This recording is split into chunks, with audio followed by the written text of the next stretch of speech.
Bring him from the yard.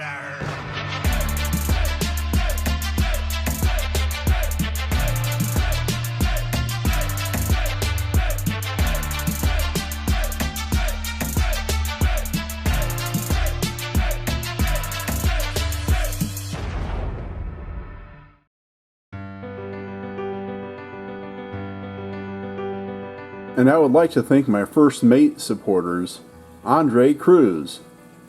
This is Don the Diecast Pirate, and today I have for you a Plymouth build. I believe this is a 33 Plymouth. Yeah, 33 Plymouth build with a 3 blind mice. Let's get it up on the turntable and take a look at it. Alright, so here it is. 33 Plymouth from Matchbox. You know, it has the the gray bumpers, it has the black fenders and running boards and whatever color this is, and I have a feeling that we're going to change all that. Not really going to do any customizing on this one because I have way too much to get done this month, but you know, we'll take a look at doing some coloring changes on it and see if we can't make this thing look a little better and do some detailing on it. So let me get it apart and we'll come back. Alright, so got a little bit left in the crevices and whatnot and up inside, but for the most part pretty clean. You know, we'll get this thing polished up and maybe a little bit of deburring, and then we'll decide what we're going to do with it. I still haven't decided on a paint color yet or a theme for this build, but at this point in time it's not due for a few weeks, so I got plenty of time to think about that before I have to get to it. We have this all prepped for paint, and I'm planning on going with some sort of Spectra Flame on this. I have not decided on the color yet, and I don't know why I decided to do this, but I put liquid mask on the roof so the roof can go black, but we're not painting it right now. It's not completely dry yet, so once the body's painted we'll pull that liquid mask off. And maybe we'll leave it that color. Maybe we'll just cover that with anione oil. That would be awesome, right?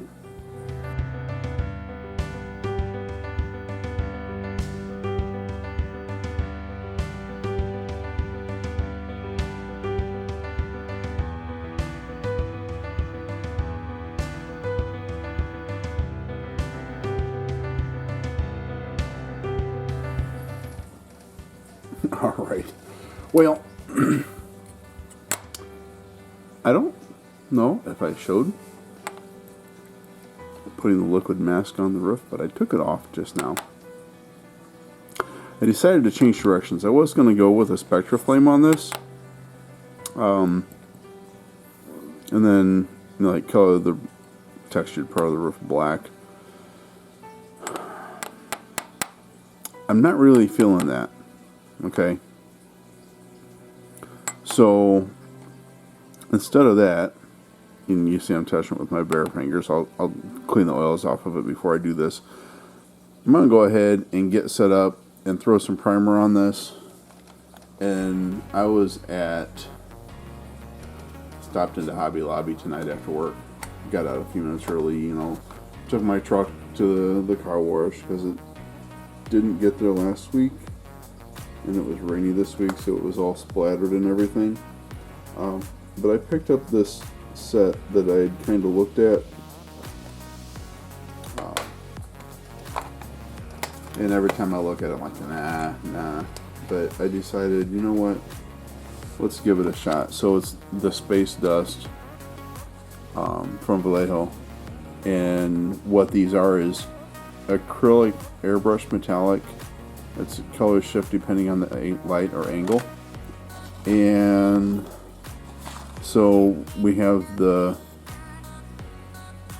orange violet. We have the electric blue and violet, which I think we're going to use on this one. We have green and blue violet. That might be a nice one. We have the bright gold brown. We have gold and gray violet, and we have red and gold.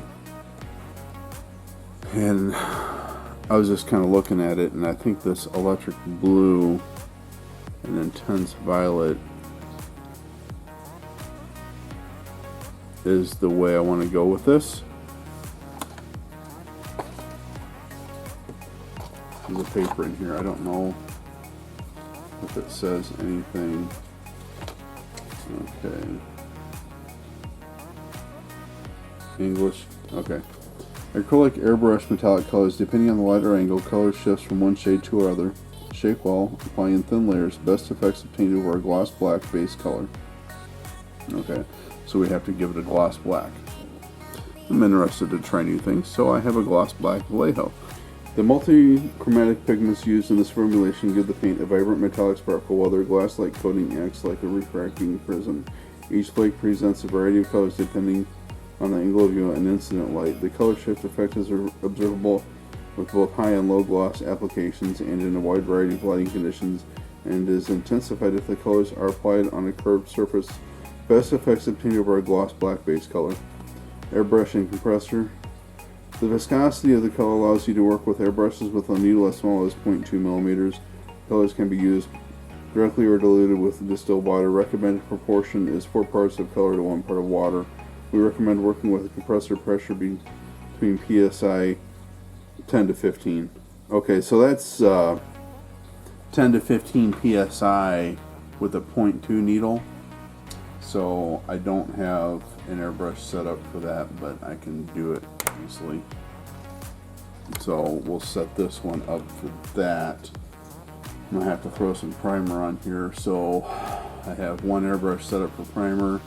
Then we'll use another one for primer, one for the gloss black, and then one for... It is possible to achieve different color shift effects by mixing the colors. Okay. Oh, there's more. There's different sets of these. So we have the magic dust, which is what I bought. We have the space... No, I have the space dust. There's the magic dust, the space dust, which is what this set is. There's the galaxy dust.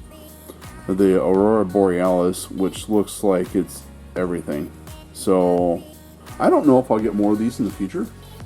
This will keep me busy for a little bit, because I won't use these on every build. But my thought was, and I'll probably try it out sometime, is what would this look like if we put the murdered candy over it? Can't try that on this one. I don't have enough time. To make sure we get good coverage with the gloss black, as we'll put down the white Stalo-Res primer on it.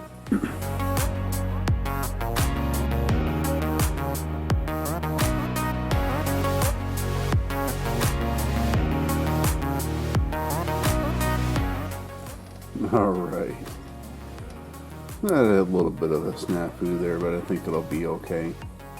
The primer started going on too thick on this side, and I had to wipe it off and spray it on again to smooth it out. Started drying it with the air from the airbrush after that. Hey, keep that in mind and do that from now on. From time to time I get a little heavy-handed with the primers, and I really need to pay more attention to that. I'm going to use the little cup on the airbrush, which I've never used before, and that way I can put a little bit in here at a time and only use what I need. If I start running low, I can add some more to the cup and I won't waste it, so we'll go with that. And this, I could probably look up the stuff on this online. The only instructions on here are shake well, and it shook. Alright.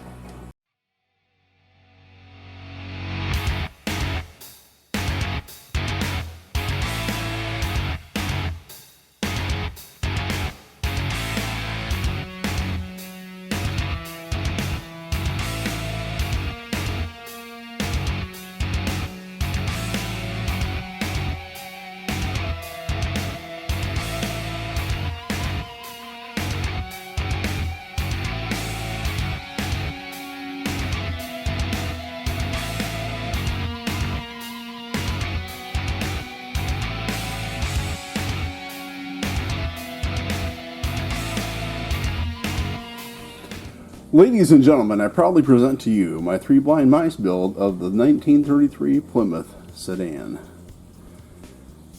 in color shifting paint.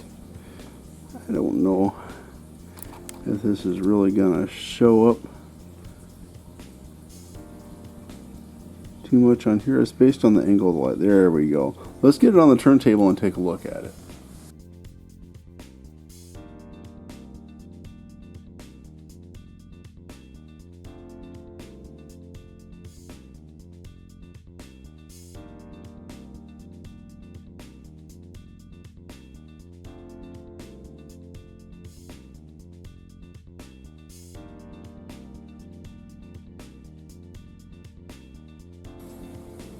Alright, so here it is. We've got it in the color shifting paint. I don't remember what the color is. That was last night.